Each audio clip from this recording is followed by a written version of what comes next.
Using art to raise awareness, the Brooklyn-based artist using her work to end the stigma surrounding people with facial differences. How her efforts are helping others when we return. Stay tuned.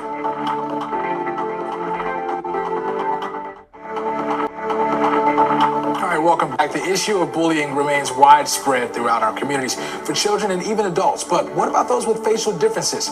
Research reveals that over a quarter of people with a disfigurement have experienced a hate crime. It's why Brooklyn-based artist and teacher is using her work not to only raise awareness about the subject, but to also end the stigma surrounding facial differences.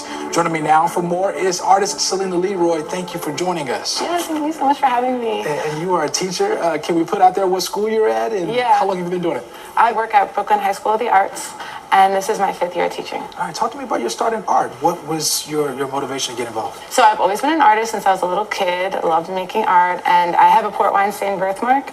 And I always knew in the back of my mind that I would be making art about my birthmark and my experience, but it kind of took me a while to gain the confidence to even talk about it with people, because it was always something I tried to hide and I was very self-conscious of. But then I met a community of people who have birthmarks, and I realized birthmarks are so beautiful, and the people I was meeting, their stories are so interesting. So I was like, this is what I should make art about, like them. And I started making portraits of people with birthmarks. And then recently I kind of expanded it to all types of facial differences, because people with facial differences, there's so many people that feel not beautiful, not seen, not represented. So I wanted to use my art to showcase that. When you saw it all come together, your love for art and then your individuality as far as having a facial difference, when you saw that come together, what did that feel like inside? When you first got that spark, okay, people feel what I'm doing. Having the community together and everyone's I love your art, but then that's just one part of it. But then having everyone together and really feeling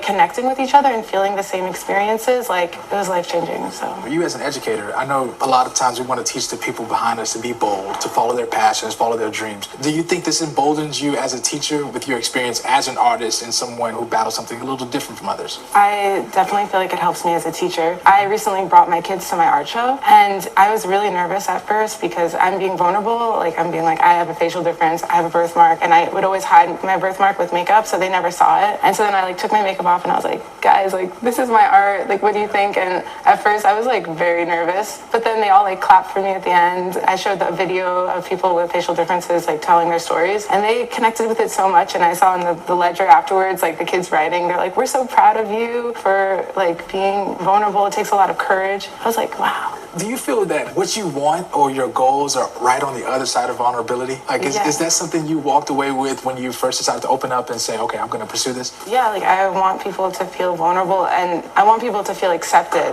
when they are vulnerable by others and feel like they're beautiful, they're part of a community, they're perfect the way they are, and you can find beauty in anything. In PWS, can you talk to me about it? Was this something you were aware of from birth, or is it something that developed? And how many people do you know that are affected by the same thing? Yeah, so port wine stain birthmarks are a vascular birthmark caused by enlarged blood vessels in the skin.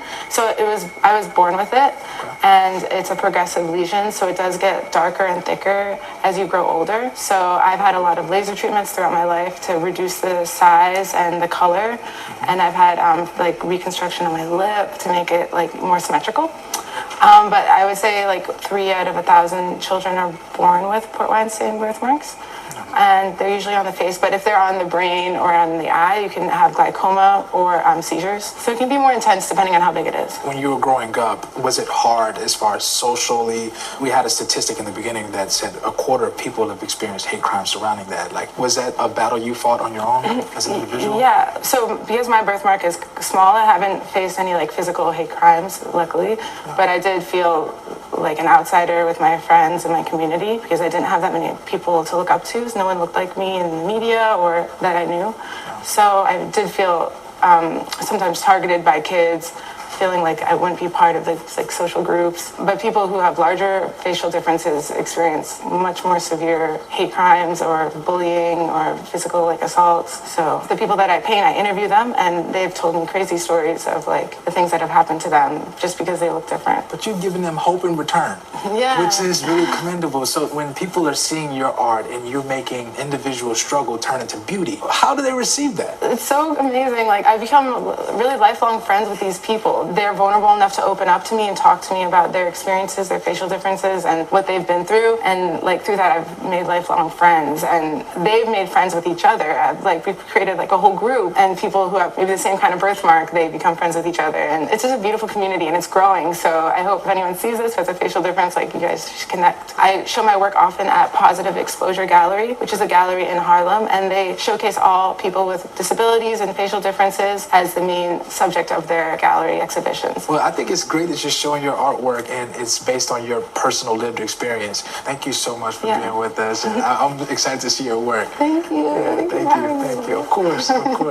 Well, the next day had been touring and presenting live arts throughout communities in Brooklyn. Now the performance company 651 Arts has a permanent home. We'll tell you more.